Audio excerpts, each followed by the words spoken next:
And what I want to talk to you about today is this: the flat earth theory.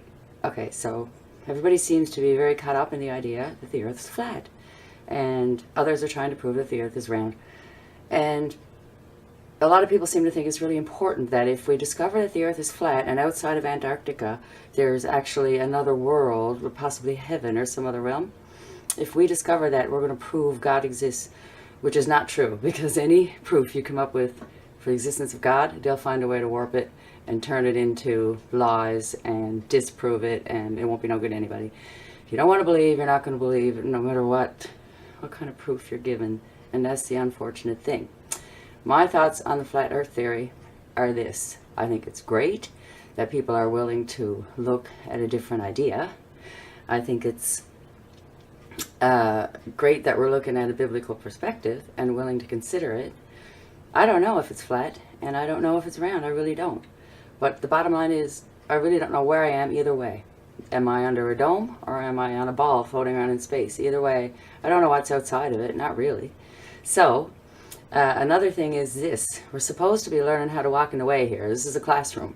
So if you want to sit in a classroom, and instead of focusing on the teacher, focus on what the classroom is made out of and how it's constructed, you're not going to learn your lesson.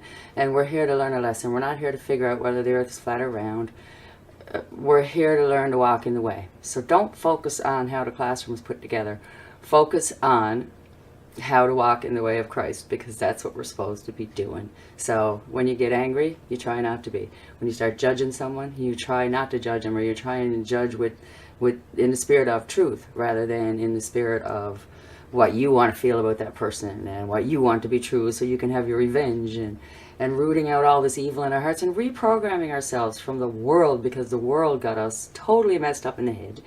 They got us believing all kinds of lies and having thoughts that just really are not our own, like thoughts on beauty and that sort of thing. And you know what? That's all garbage. All this beauty and riches and stuff, that's walking in the way, is just trying to reprogram yourself from all of that and get out there and spread the word, tell people the truth, and honor the Lord God above.